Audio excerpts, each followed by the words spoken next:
Coronavirus death rate. What are the chances of dying? The UK government's scientific advisors believe that the chances of dying from a coronavirus infection are between 0.5% and 1%. This is lower than the rate of death among confirmed cases, which is 4% globally in WHO figures and 5% in the UK, because not all infections are confirmed by testing. Each country has its own way of deciding who gets tested, so comparing case numbers or apparent death rates across countries can also be misleading.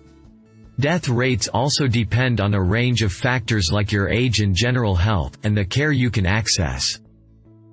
Current estimates from Imperial College London are that the death rate is almost 10 times higher than average for those over 80, and much lower for those under 40. Even though the rates are higher for older people, the great majority of older people will have a mild or moderate disease. In the first big analysis of more than 44,000 cases from China, deaths were at least 5 times more common among confirmed cases with diabetes, high blood pressure or heart or breathing problems. All of these factors interact with each other, and we don't yet have a complete picture of the risk for every type of person in every location. And even though patterns in the death rates among confirmed cases can tell us who is most at risk, they can't tell us about the precise risk in any single group. Most cases of most viruses go uncounted because people tend not to visit the doctor with mild symptoms. That's one of the biggest reasons why the death rates among confirmed cases are a bad estimate of the true death rates, overestimating the severity by missing cases. But you can also get it wrong in the other direction, underestimating the death rate by not taking into account those people currently infected who may eventually die.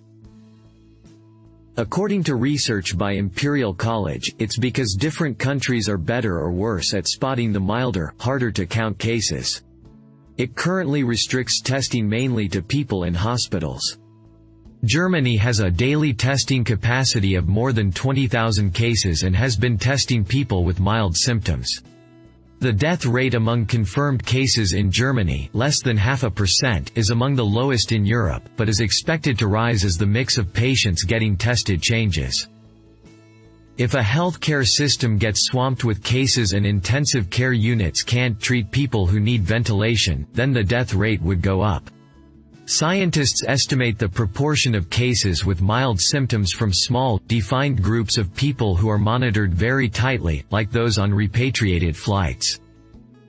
With Ebola, they came down over time as people got better at treating the disease, but they can go up too. If a healthcare system is overrun, then we see death rates rising. Stay home, stay safe.